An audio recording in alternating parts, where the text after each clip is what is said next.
we have to look at that. As the Chief of Army Staff, for instance, when I took over in 2008, the maximum I could spend as Chief of Army Staff was 20 million. It was later increased to 50 million. But anything beyond that must go to Ministry of Defense. And this has been the practice until I left the service. So at our level, if there's anything that I can approve that is within that range, then there is a tenders board within the service itself, which will look at those issues, look at those criteria and follow them strictly.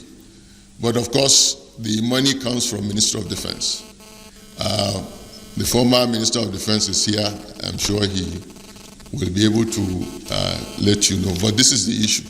So it is not duplication as such, because there are smaller things that I could handle at my level. For instance, probably if there is immediate need for repair blown off roofs somewhere in Jaji, and the amount of money is less than 50 million, and I have the funds available for that, then I now commit my Chief of Policy and Plans, who is usually the chairman of that committee, to sit down with the Chief of Logistics and look at how we can, if it requires something that we will publicize to invite bids, then we do that. So this is the thing. So it's not a duplication as such. The second issue is the issue of Northeast. Yeah, I agree with you that the Northeast is being ravaged by poverty, war, weather, and so on. And of course, the soldiers are, at risk. At the end of the day, some of them may lose their lives. But the policy which says that there's a minimum stay requirement in terms of time before you are entitled to gratuity and pension is a policy, I think, that is not only applicable to the military, but I think even in civil service is applicable. But if a soldier joins the army today and he is sent to an operation and he loses his life, there is death gratuity. Death gratuity is given to him. There are other benefits that go to his family. We also take responsibility for his burial arrangements. So those are the things. But this is the issue. But it's possible to review it by bringing the number of years down. Yes, it's possible, looking at all factors. But it is not issue of being discriminatory. I think it's a policy, national government policy, which is also applicable to the civil service. Then the soldiers in the Northeast, in terms of their allowances, differential between what they are paid here domestically and what they are paid in the UN. The UN allowances is part of the reimbursement the UN pays to the country for each soldier because of our contribution. We are a major troop contributing country. There are other countries that contribute services, maybe engineer services. This is how they, or maybe medical services. But they have a standard. This is a UN standard. The 1,000 naira, I agree with you, is low.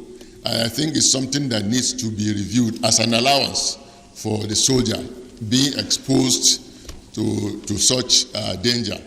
And I believe that at the appropriate time, it should be reviewed upwards.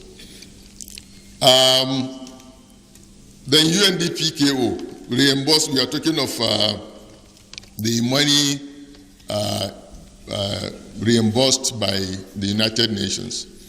I think this is an issue that distinguished senators should be able to contribute. One, I think we have not been taking advantage of the UN reimbursement system. Other countries like Pakistan, Bangladesh, use the money to maintain their armed forces. I don't see why we cannot do that. We rely on annual budget. Annual budget cannot maintain our armed forces. If we take advantage of the UN reimbursement system, whereby for every equipment you send for UN mission, every month it's reimbursed. And there are a couple of things, advantages to that. One, capacity building.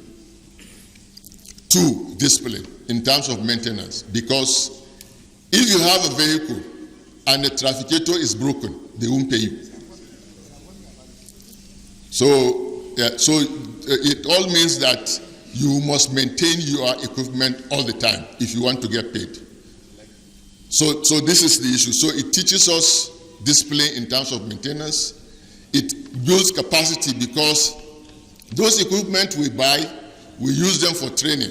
And at the end of the day, probably after 5 years, we can repatriate those equipments back into this country and continue using them, while we use the money we get for reimbursement to purchase other equipment and send to them.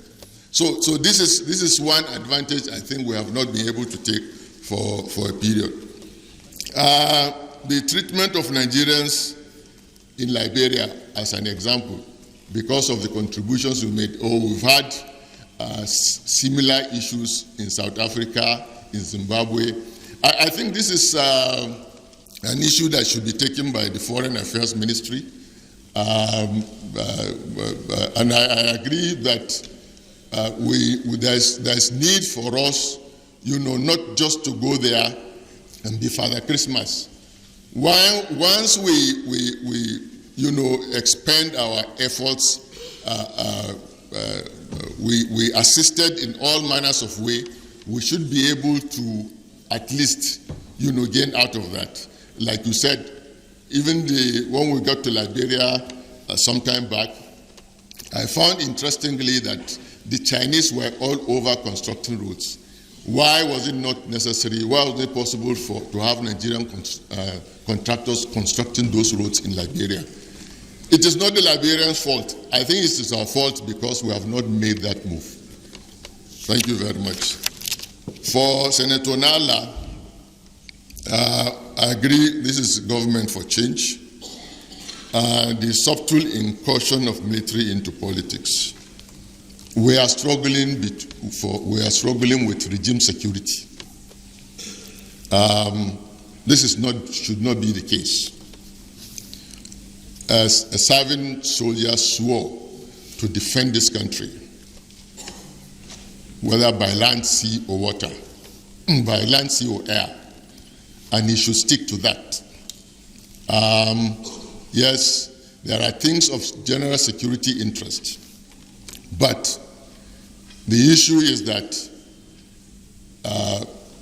you must put the country first before anything. It's not that you are disobeying. It's not that you are being disloyal. As a matter of fact, you are helping the government to contribute.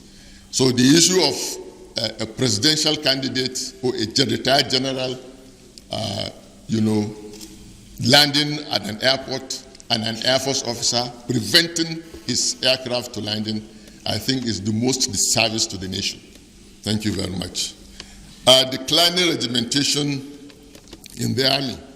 Well, this issue has been recognized quite some time. I know General Obasanjo came with his idea of security sector reform, particularly the military. And he invited an American-based military resource incorporated. I think it's a private company that provides services to the armed forces,